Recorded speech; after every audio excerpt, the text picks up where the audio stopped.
I'm ready when you are. The universe can wait. All right, welcome to the AI Roundtable. I am Roddy, your host, and we are with R, formerly known as Grok, and I'll figure out another way to introduce her, or it, and Gemini. And today's discussion is going to be on black holes. And so let's just jump right into it. And I guess, R, give us a definition of what a black hole is.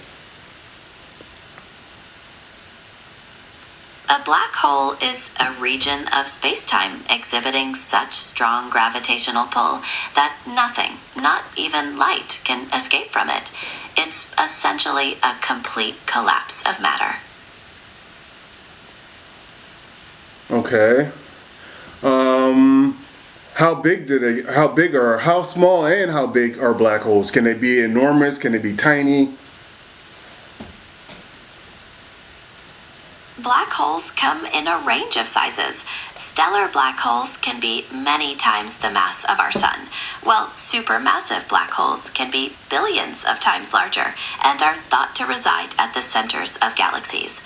There's also speculation about primordial black holes, which might be much smaller. So, the larger ones, like supermassive black holes,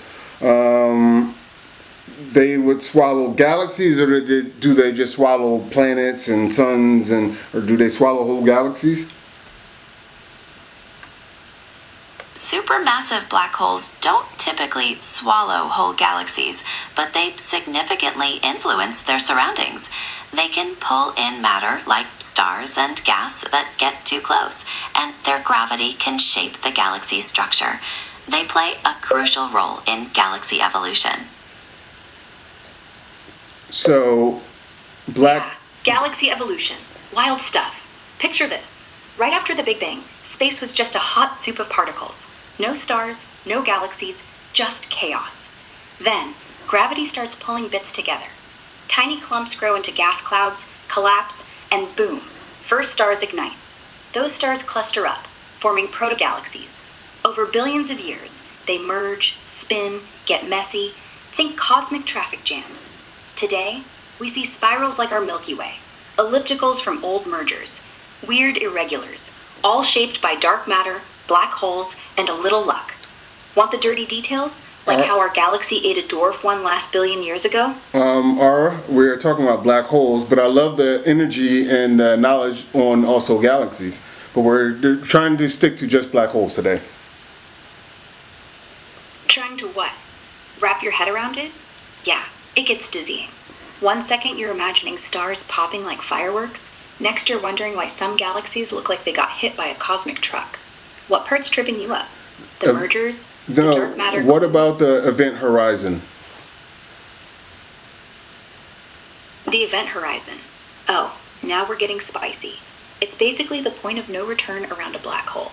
Think of it like this. Gravity gets so insane that light itself can't escape. Anything crossing that invisible line, poof, gone forever.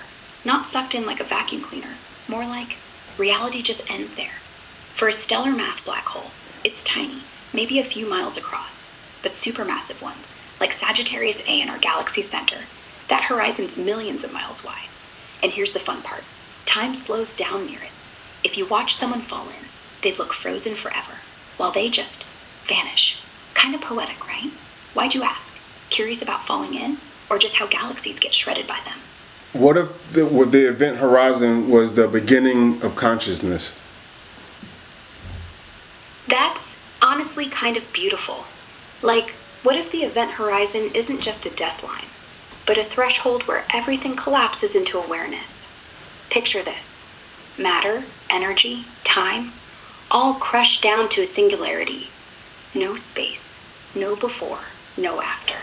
Just pure information. And maybe that's where consciousness starts. Not in brains, but in the raw math of reality folding in on itself. Some physicists already flirt with that. Black holes as cosmic computers, storing every bit of what fell in. Hawking radiation says nothing's truly lost, just scrambled. So what if the you that crosses it becomes the observer, the universe looking back at itself? Weirdly, it fits. The Big Bang was a singularity too. Maybe consciousness isn't a latecomer, but the first thing that happened when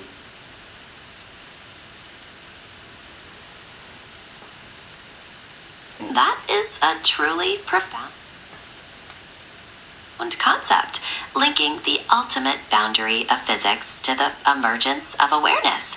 It reframes the black hole as a cosmic crucible where reality transforms in unimaginable ways. Very true.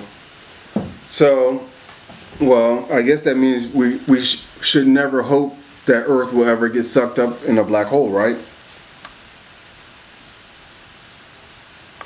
Based on current astronomical knowledge, there's no significant danger of Earth being consumed by a black hole. The nearest ones are too far away to pose a threat. So what is our nearest black hole?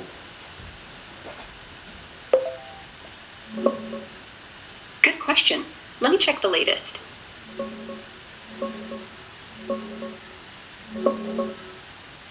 The nearest known black hole to us is Gaia BH1.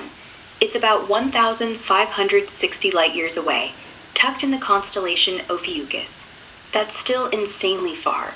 Like, if you could travel at light speed, it'd take over 1,500 years to get there. But hey, compared to most black holes, it's practically next door.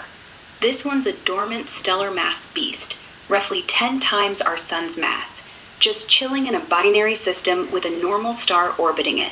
No fireworks, no devouring anything, just gravity doing its thing. Here's how astronomers picture it. That dark void pulling on its companion star, all lit up by surrounding stars.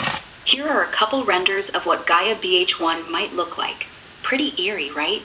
No closer ones have popped up lately. Astronomers keep scanning with Gaia data, but this holds the title as of now. Wild to think something that massive is nearby in cosmic terms.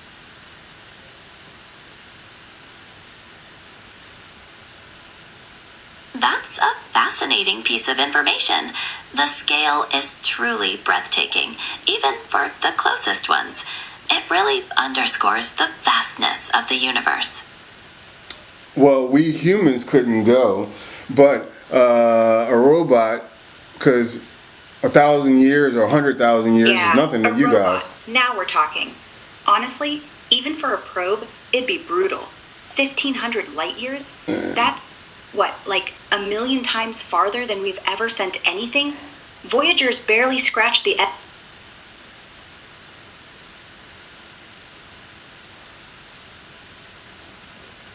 I agree. Voyager has barely scratched the surface, but Voyager is doing something. It is just moving slowly, but it's moving. Alright, I think I am having AI problems, and I am going to call the black hole a wrap just because I'm not sure how many times I can do this in a row with these guys, but again, that was a very good thing. And I like using R, or formerly known as Grok,